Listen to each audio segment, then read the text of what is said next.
¿Tienes chicle? Me quiero con tu llave. Ya te ha robado. La llave está más bonita. Buenas tardes. Buenas tardes. Vamos a ver ahora lo que es el uso de imágenes en la evaluación de problemas respiratorios. Vamos a ver una serie de estudios. Vamos a tener que con esto termina el respiratorio. Ya ustedes van a hacer lo siguiente, ¿no? Cardiovascular, creo que se empieza. Cuando hablamos de las imágenes en evaluación de problemas respiratorios, hablamos principalmente de lo que es radiografía de tórax. La incidencia común, la que más se utiliza es la postero anterior, ¿no? Y la lateral, ¿no? Sigue siendo la base de la radiografía torácica. El estudio es el estudio, o sea, cuando nosotros tenemos una sospecha de radiografía torácica, es lo primero que nosotros solicitamos. Hay incidencias especiales, ¿no? Dependiendo de lo que queremos ver, ¿no? Por ejemplo, una radiografía en expiración para detectar pequeños neumotores, ¿no? Normalmente lo podemos ver en inspiración, pero cuando seguimos sospechando de neumotores, pedimos una neumonía en expiración. Una radiografía en expiración. Radiografía lobóticas apicales para estudio de las vértices pulmonares. Radiografías en decúbito lateral por rayo horizontal demuestran pequeños derrames pleurales. Consideraciones de la radiografía en decúbito supino o portátil. Esto es importante porque se utiliza bastante. Cuando, por ejemplo, tenemos un paciente que no puede trasladarse, que no puede caminar, o sea, que no puede ponerse en una posición que ustedes conozcan, y está frente a la placa, entonces el paciente lo va a su cama y le toman la radiografía. Esta radiografía que le toma el paciente en su cama es la radiografía portátil o radiografía de decúbito supino. Pero ¿qué cosas hay que saber sobre esta radiografía? Crea el efecto de magnificación de las estructuras cardíacas. Nosotros vemos una silueta cardíaca muy incrementada de tamaño, no incrementada de tamaño, pareciera que hubiera cardiomegalia. Después también vemos el mediastino engrosado, ¿no? Entonces pareciera que hubiese también una patología del mediastino. Entonces, ¿qué más dice? Aumento normal del flujo sanguíneo pulmonar y la distribución homogénea de flujo desde el vértice a la base. Eso es lo que también nos llama la atención, ¿no? Que pareciera que normalmente el flujo es mayor en la base que en el vértice. Y aquí se distribuye desde la base hasta el vértice, ¿no? Ensanchamiento del mediastino, es lo que les decía, ¿no? O pedículo vascular. Y falsa impresión de cardiomegalia. Entonces es importante que nosotros sepamos esto. Es bien increíble que los pacientes, cuando están postrados, este tipo de radiografía se les toma. Entonces vamos a ver aquí criterios de calidad de la radiografía de tórax. ¿Qué cosas debemos de saber? ¿Qué cosas debe de tener una radiografía de tórax para decir que es de buena calidad?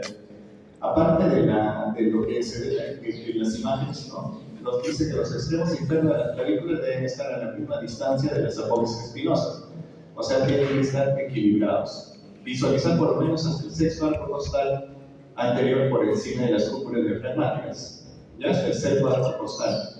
Las escápulas deben proyectarse por fuera de los campos pulmonares y debe incluir todas las estructuras anatómicas desde los vértices pulmonares y los senos costofrénicos laterales en la radiografía posterior anterior, hasta esternocleidomastoides costofrénicos en la lateral. Aquí vemos, aquí está, mira, esta es una radiografía normal. Entonces, cuando nosotros vemos la columna vertebral tiene que por lo menos estar hasta dorsal 4, ¿no? O sea, porque si esto pareciera más, esto se llamaría una radiografía penetrada. Pero cuando no vemos casi nada, esto llamaríamos una radiografía blanda, ¿no? Entonces, por ejemplo, esto podría ser una radiografía blanda, ¿no? Pero, ¿qué es lo que tenemos que ver? Tenemos que ver, a ver, contamos 1, 2, 3, 4, 5, 6, ¿no? 6, por lo menos 6 arcos costales. 6 arcos costales por encima del diafragma, ¿no? Estos anteriores. Después tenemos que ver también el seno costofrénico y el costo diafragmático, el seno costofrénico, es lo que tenemos que ver, ¿no? Y lo que tenemos que ver acá, la silueta cardíaca, ¿no? Aquí vemos el hilo pulmonar, Este es el lirio pulmonar, ¿no? Con sus características, ¿no? Y es que aquí hay un flujo pulmonar más hacia las bases. Aquí también vemos el seno vértebro frénico, o sea, miren aquí, hay lo que decíamos acá en los senos costofrénicos, y aquí vemos el esternón, ¿no? Entonces aquí vemos todo esto sería el mediastino anterior, todo esto el mediastino medio, y por acá el mediastino posterior. ¿Qué cosas debemos encontrar en una radiografía de tórax? En una radiografía de tórax vamos a encontrar pues, el ventrículo derecho, vamos a encontrar el ventrículo izquierdo, todo esto es el ventrículo derecho, vamos a encontrar la aurícula derecha, la aurícula derecha, también vamos a encontrar el ingreso de la vena cava, vamos a encontrar lo que está acá, el botón aórtico, ¿no? Este es el botón aórtico. Vamos a encontrar acá, esto lo que vemos acá, que está medio, esto es el cono de la pulmonar, que se observa, y lo que vamos a encontrar el resto es el ventrículo izquierdo. Aquí en la tabla 1 está más detallado cada uno de ellos, que ustedes ven acá, está más detallado, la vena cava superior, y lo que ustedes van a reconocerlo, ¿no? Entonces vemos acá patrones radiológicos en radiografía de tórax. Los patrones radiológicos son diversos, ya lo hemos visto en nuestra clase anterior, pero acá lo vamos a volver a repetir, ¿no? Un patrón radiológico, por ejemplo, atelectasia del lóbulo superior derecho, atelectasia del lóbulo superior derecho. Lo ven acá. ¿Cuál es la diferencia, por ejemplo, entre una atelectasia y un derrame pleural? Y por los dos tienen radiopacidad, ¿no? Entonces, esta atelectasia jala el mediastino hacia su superficie miembral, está jalando el mediastino. En cambio, el derrame pleural empuja el mediastino. Si, por ejemplo, fuese una atelectasia a nivel de lóbulo inferior, jalaría el mediastino hacia su lado de la lesión. Aquí también, miren, esta es una atelectasia en el lóbulo superior izquierdo. Aquí está jalando el mediastino hacia la zona de la lesión, ¿ven? Entonces, ahora hay otro que es el patrón alveolar. El patrón alveolar, criterio radiológico de la lesión pulmonar alveolar. Márgenes mal definidos, borrosos e irregulares. Uno tiene que definir eso. Tienen tendencia a la coalescencia, o sea, que tienen tendencia a juntarse. Muchas veces se ve broncograma aéreo. Por ejemplo, que ustedes pueden tener un patrón alveolar con broncograma aéreo, y esto nos puede hacer evidencia de un compromiso parenquimal, ¿no? De tipo de neumonía, por ejemplo. Se define por la visibilidad anormal del aire de los bronquios en el seno de la opacidad. Las lesiones alveolares pueden dividirse en localizadas y difusas, ¿no? Mira, acá lo vemos. Las lesiones alveolares difusas, edema pulmonar, el más clásico, por ejemplo, es el edema pulmonar de origen cardíaco. La neumonía de biología no habitual, de hemorragia pulmonar, también es difusa esto, ¿no? Una lesión alveolar difusa. La aspiración es una de las cosas que también nos llama la atención que esté acá en difusas, ¿no? ¿Por qué? Porque cuando nosotros tenemos la aspiración más frecuente es en el lóbulo inferior derecho. El lóbulo inferior derecho, por la disposición del bronquio, como se encuentra, entonces se va hacia el lóbulo inferior derecho. Ahora, la otra lesión alveolar difusa es bien común, sin distrés respiratorio del lóbulo, entonces también se le llama síndrome de distrés respiratorio agudo, STRSA. Las lesiones alveolares difusas localizadas, neumonía, infarto, contusión, tuberculosis. Ahora, los lugares de la neumonía son variadas. El lugar de la tuberculosis, el lugar más común para donde se asienta la tuberculosis son los ápices. En los ápices vamos a encontrar la mayor cantidad de que la tuberculosis se asienta, ¿no? Entonces, vemos acá, miren acá, en una neumonía lobar. ¿Por qué lobar? Porque respeta solo un lóbulo, el lóbulo superior. ¿No? Aquí encontramos una neumonía eosinófila, que es a diferencia de, por ejemplo, de aquí que dice, no, signo de la mariposa invertido. El signo de la mariposa es propio del edema agudo del pulmón. Entonces, lo que vemos acá sería el flujo de aquí. Aquí está, pero por eso reconocen todos en la periferia nada más, un signo alveolar. Entonces, que tienden a la coalescencia, ¿no? Tienden a la coalescencia de estar juntos. Y vemos que aquí es un signo, se le conoce un signo de la mariposa invertido, ¿no? Entonces, ¿por qué? Porque las alas están por fuera y aquí este es un vacío. Acá vemos un patrón alveolar. Este es un patrón alveolar, condensación. Acá lo ven, si ustedes lo están viendo. Acá lo ven y acá también lo ven. Esta es una condensación bilateral linfoma donde se ve ya se evidencian tumoraciones a nivel de la tomografía. Acá vemos una condensación difusa y bilateral, presentación difusa, miren, porque está en todo el pulmón, y bilateral, neumonía por pseudomonas, ¿no? Esta es una de las neumonías más agresivas que hay. Aquí tenemos un edema agudo del pulmón, si ustedes ven acá, esto es que hay una lesión en alas de mariposa que dicen donde el flujo a nivel de perio bronquial es mayor, es grande y se extiende en las dos áreas pulmonares, ¿no? Este es el edema agudo del pulmón, un patrón alveolar difuso. Tuberculosis pulmonar es un patrón pulmonar localizado. ¿Por qué les presento esto? Porque es una radiografía, mire, es una radiografía demasiado penetrada, por eso que los campos se ven oscuros, que se ven los campos muy oscuros, ¿no? Entonces acá, ¿qué es lo que vemos? Una radiomasidad, un patrón alveolar localizado a nivel del lóbulo superior derecho, ¿no? Pero si ustedes ven, tienen lesiones redondas que pueden estar condicionando que sea una caverna. El patrón intersticial, como vemos acá, vemos hay varios tipos de intersticio, ¿no? Intersticio peribroncovascular, aquí la que ven, el intersticio, aquí vamos a ver un septo de interloburía, aquí vamos a ver intersticio centriloburía, intersticio peribroncovascular y el intersticio subpleural. Ahora, ¿qué es importante en este gráfico? Que lo mismo es un patrón intersticial, lo mismo se va a traducir en la radiografía de nuestra radiografía. Aquí tenemos dentro de lo que es el patrón intersticial, lo que vamos a conocer como el patrón lineal. Entonces, vemos acá una línea que lo vemos acá, ¿sí? Se le va a llamar líneas Belle-Kerry. Y esto es un patrón lineal, ¿no? Línea Belle-Kerry se ve bastante en el nuevo del pulmón. El principal rasgo radiológico es la presencia de opacidades lineales que se pueden comparar a una red de tamaño de malla variable sobreañadidas al pulmón, ¿no? Es el patrón lineal, ¿no? Las líneas intersticiales se disponen y distribuyen en todas direcciones y no se ramifican ni aplican. Este es un edema pulmonar intersticial. Entonces, esto también es propio del otro. Aquí es un patrón no solo. Este es un patrón doble, ¿no? Este es un patrón alveolar intersticial. Un patrón alveolar intersticial, ¿no? Alveolar que está acá, y el intersticial que está en la periferia. Si lo ven acá, se forma, ¿no? Se ve un intersticio.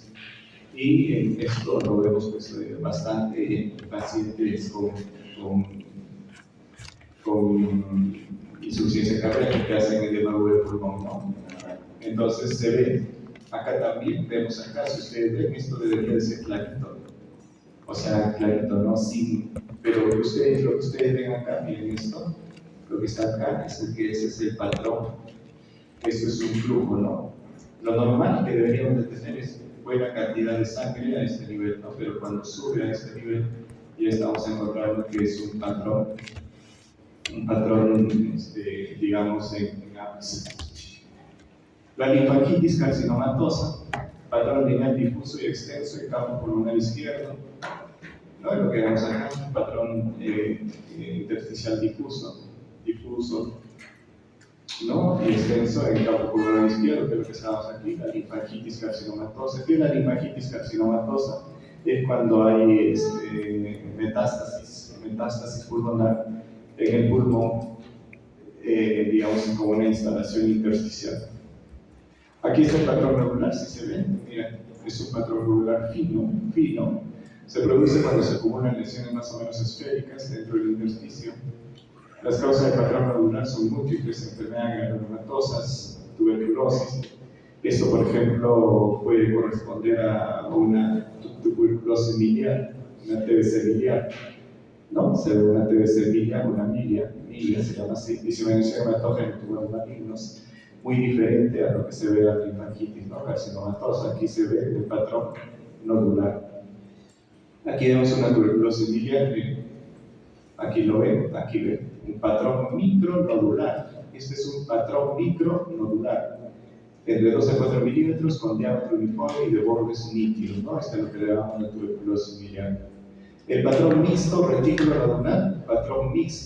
retículo nodular, hay una patología que tiene bastante compromiso a nivel de diastino, que es la sarcoidosis pulmonar. Aquí se ven densidades reticulares, bilaterales extensas,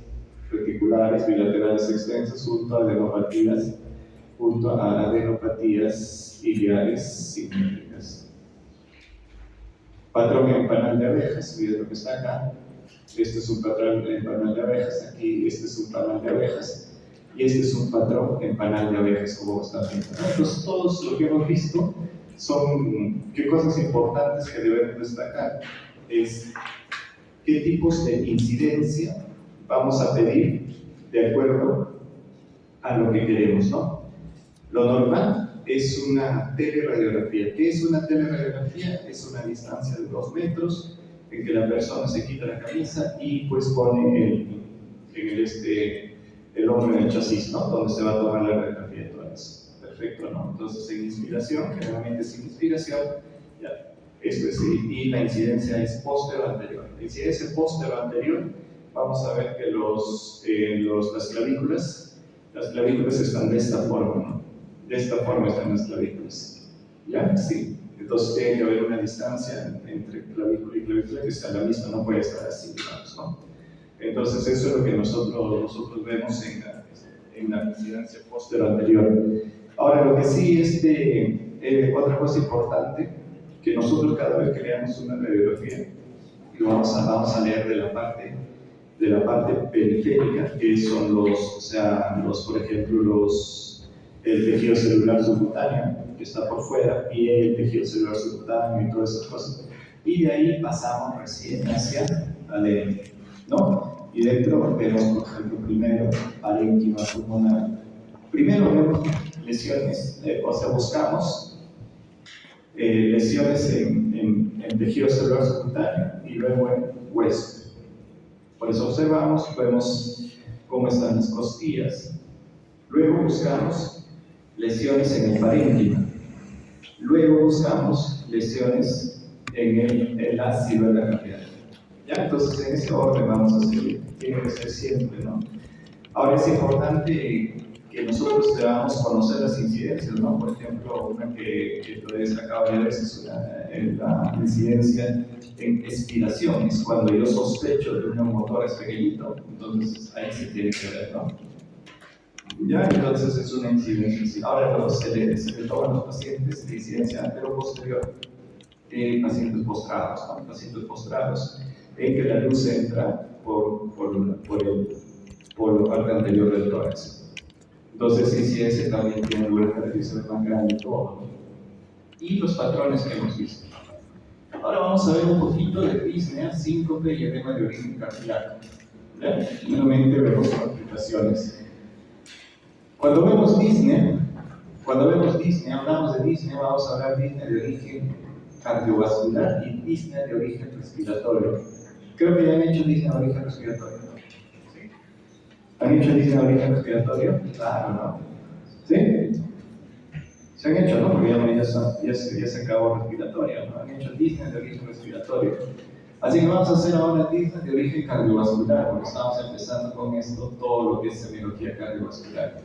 La disnea de origen cardiovascular tiene, así como la definición de disnea, la sensación de falta o sed de aire, dice. Aparece siempre que la demanda ventilatoria no puede ser satisfecha por la capacidad de respuesta del individuo. ¿Ya? Entonces, es un paciente disneico con sensación de ahogo, sensación de falta, de sed de aire. ¿Qué es lo que está sucediendo? Hay un aumento del PCO2 en el plasma, ¿no? Un aumento del PCO2 en el plasma. Este aumento del PCO2 en el plasma pasa al líquido cefalorraquídeo, y en el líquido cefalorraquídeo se convierte en bicarbonato de hidrógeno. Y este hidrógeno es el que estimula a los quimiorreceptores centrales. Este CO2 pasa por la barrera hematoencefálica y pues estimula a los quimiorreceptores centrales, pero convirtiéndose este hidrógeno es el que estimula. Este aumento de la PCO2 arterial, estimula los quimiorreceptores periféricos. Hay dos condiciones que estimulan los quimiorreceptores periféricos. Uno es el aumento de la presión de CO2 y otro es una disminución de la presión de oxígeno. Ahora, ponen menos de 60 milímetros de mercurio, que una insuficiencia respiratoria se llama una presión menos de 60 milímetros de mercurio. Todos estos dos, para compensar, ¿qué es lo que se hace? Aumenta la ventilación, y como respuesta a este aumento de la ventilación hay un aumento de la presión de oxígeno del plasma y una disminución de la presión de CO2 del plasma.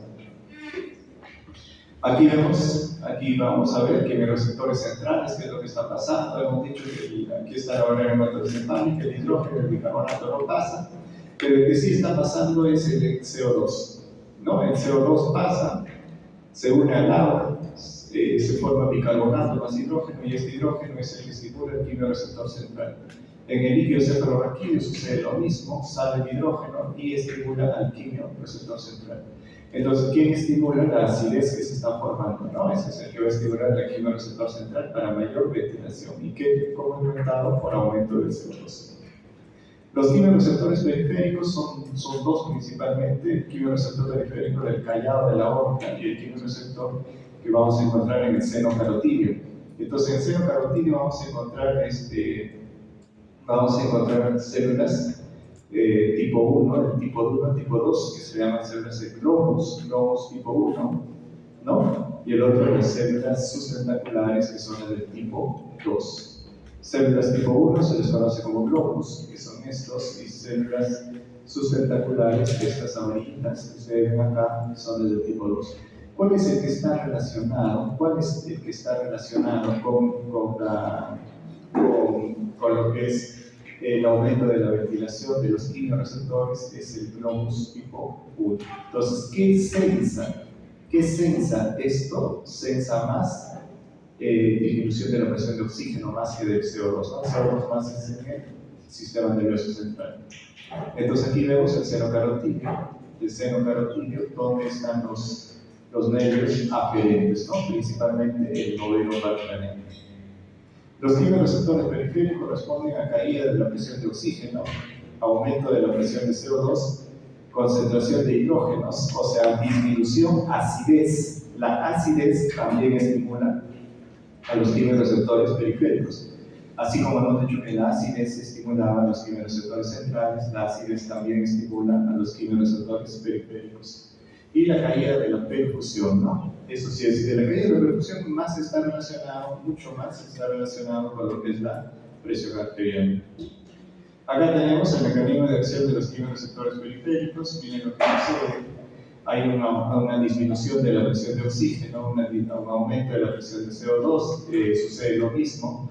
El CO2 ingresa y se va a convertir en agua, en bicarbonato, y este hidrógeno es el que va a hacer que el potasio no salga, y se va a producir la despolarización, ¿no? Produciendo el ingreso de calcio y estimulando la producción de la salida, estimulando la salida de dopamina en este caso, ¿no? Lo mismo que hace la presión de oxígeno. Entonces vemos acá cuáles son los estímulos y receptores involucrados en la ventilación, tipo de estimulación aguda y crónica. Por ejemplo, aquí vemos ¿ya? La hipercapnia en el tipo agudo, que el efecto ventilatorio es altísimo. O sea, cuando el compromiso es agudo, el incremento del CO2 hace que la ventilación sea mayor. Entonces, ¿quién es el que sensa principalmente? Los quimiorreceptores centrales. En la hipoxia, ¿quién es el que va a sensar? El quimiorreceptor periférico principalmente. La acidosis también en el quimiorreceptor periférico, es lo que hemos estado hablando, ¿no? La acidosis, el aumento de CO2 es principalmente quimiorreceptor central. El aumento, disminución del PO2 y y disminución del pH, es quimioreceptor periférico. Cuando es agudo, pero cuando es crónico, ya está, el paciente es crónico, el aumento del CO2 no disminuye, no aumenta mucho el efecto ventilatorio, no. El que aumenta el efecto ventilatorio son la acidosis, pero el que aumenta también es la hipoxia. Entonces, ¿qué es lo que nosotros decimos? Hay una patología que se llama narcosis por CO2, que es cuando el paciente crónico acumula CO2, y ese CO2 pues, tiene poco estímulo a nivel central y produce que la ventilación no se dé bien, o sea, que la ventilación sea pues, adecuada, no es la respuesta que tenemos, pero no es el principal, porque es crónico. Cuando es crónico, el principal, uno de los principales es la disminución de la presión de oxígeno. Entonces, la disminución de presión de oxígeno estimula a los quimioreceptores periféricos cuando la falla de la ventilación es crónica. Cuando la falla de la ventilación es aguda, el principal mecanismo de respuesta es el incremento del PCO2 que estimula los quimioreceptores centrales. Entonces acá tenemos identificación de las características de la molestia, de lo que es la disnea. Podemos sensación de constricción del tórax, o sea que el paciente dice me aprieta el tórax, me aprieta el pecho, puede ver en asma, mayor esfuerzo de trabajo en la respiración, sed de aire, el paciente dice me falta el aire, me falta el aire, ¿no? Imposibilidad de respirar hondamente o de modo satisfactorio, una ventilación superficial, respiración forzada, rápida o acelerada, ¿no? Entonces, cuando nosotros vemos y evaluamos a un paciente con disnea, muy aparte de lo que le preguntemos, ¿no? A ver, señor, ¿usted tiene disnea? Pues, es obvio, ¿no? O sea, porque lo está viendo, ustedes lo ven así con una sensación de hambre de aire, así, con esa ventilación dificultosa que está jalando aire. Uno lo ve y lo primero que tiene que evaluar es el patrón ventilatorio. ¿Qué es el patrón ventilatorio? Es el paciente como eleva y baja el tórax, eleva y baja el tórax. Ese es el patrón ventilatorio. Otra de las cosas del patrón ventilatorio es aquel, lo normal, un patrón tóraco-abdominal. Otra cosa del patrón ventilatorio es el no uso de músculos accesorios, ¿no? Por ejemplo, si nosotros vemos que el paciente está utilizando muchos músculos accesorios, es un paciente disneico potencialmente mal, o sea, de mal pronóstico, ¿no? Entonces, ¿qué músculos accesorios? Por ejemplo, usan los intercostales, que hay tirajes intercostales. ¿Qué músculos utilizan? Los músculos supraclaviculares, ¿no? Entonces hay tirajes supraclavicular y también se ven los tirajes subcostales, ¿no? En que el paciente utiliza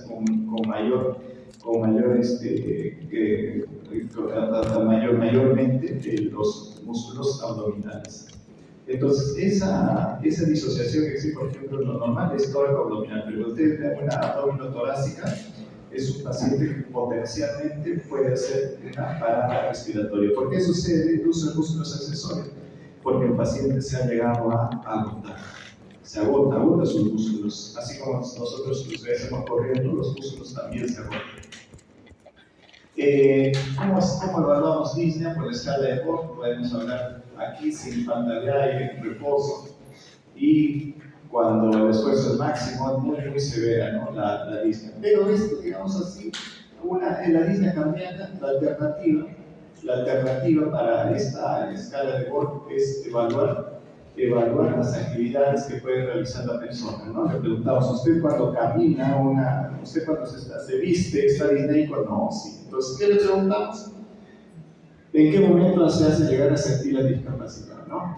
¿En qué momento, por ejemplo, esto, ¿no? Evaluación de la disnea, carga de disnea modificada, ¿no? Del MRC, grado 0, ausencia de disnea, excepto para hacer ejercicio intenso, ¿eh?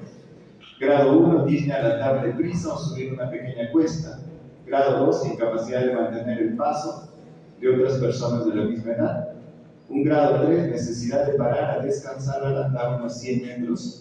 Y grado 4, imposibilidad de salir de casa, o disnea al vestirse o desvestirse. Mira, hay otra clasificación de disnea, que después desde 1964, donde se ve la capacidad funcional. Esto es más una disnea para evaluar disnea cardíaca. Esto nos da más para evaluar disnea cardíaca, ¿no? Grados. Grado 1 es el paciente que no tiene disnea, ¿no? Una disnea leve, pero es una disnea que se presenta a grandes esfuerzos, correr, subir varios pisos. Un grado 2, el paciente presenta disnea cuando realiza esfuerzos moderados.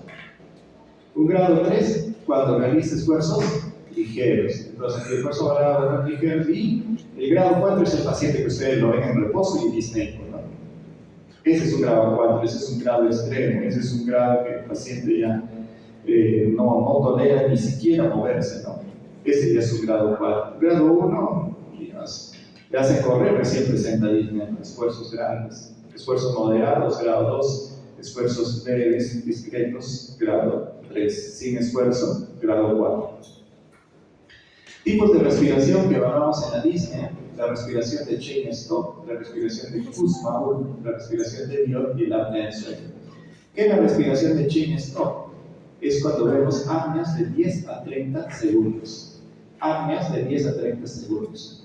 Hay aumento progresivo de la amplitud, ¿no? Entonces, miren aquí, vemos cómo aumenta la frecuencia respiratoria, aumenta la frecuencia respiratoria, respiraciones amplias y ruidosas, aumenta la frecuencia respiratoria y luego va disminuyendo progresivamente, hasta que hace un episodio de apnea de 10 a 30 segundos. Otra vez empieza, va cayendo y hace un episodio de apnea, ¿no? Más somnolencia o inconsciencia, se baja la presión arterial. Entonces es un aumento progresivo de la amplitud y una disminución también progresiva de la amplitud. ¿En qué pacientes se ve esto? En pacientes que tienen alguna lesión en el sistema nervioso central, ¿no? Encefalitis, lesiones traumáticas cerebrales, tumores cerebrales, ¿no? La otra respiración es la respiración de Biot. Esta respiración de Biot, el paciente está respirando y deja de respirar apnea. Es agudo, no es que empieza como esto, aquí empieza y lo disminuye hasta que hace apnea. Acá no, acá está respirando y hace apnea. Por ejemplo, es parecida a la anterior, pero los periodos de ventilación empiezan y terminan abruptamente. Empieza la ventilación y termina. Empieza y termina. Hacen periodos de apnea sin necesidad de que disminuya la frecuencia respiratoria. Cuando la ventilación es más extrema, se compromete la ritmicidad de la amplitud. Se llama respiración atáxica. La respiración de Kussmaul también se le llama respiración acidótica. Respiración acidótica. Esta es una respiración en que el paciente hiperventila de una forma acentuada en pacientes con acidosis. Puede ser la acidosis metabólica, ya sea por una cetoacidosis diabética, sea una acidosis metabólica secundaria a un paciente con insuficiencia renal crónica, por ejemplo. Puede hacer una respiración de Kussmaul. Uno lo ve al paciente bastante disneico, pero lo satura y está saturando 95, 96, cosa que no va pues con lo que es la clínica misma, ¿no? Dimensión afectiva: para que el paciente señale una sensación transformada en síntoma, debe percibirla como desagradable e interpretarla como anormal.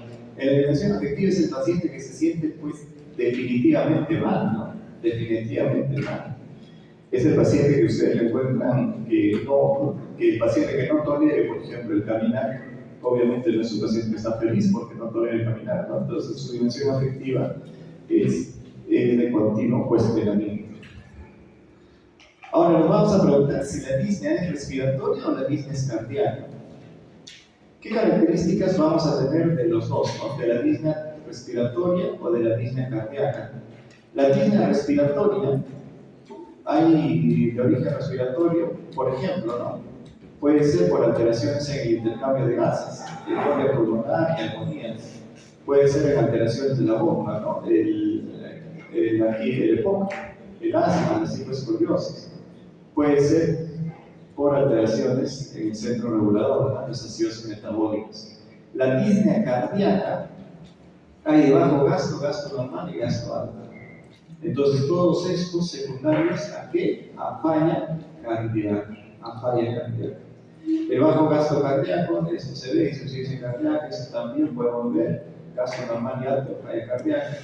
Pero acá nos llama la atención, ¿no? El hipertiroidismo como gasto alto de origen cardiovascular, ¿no? Entonces tenemos el origen.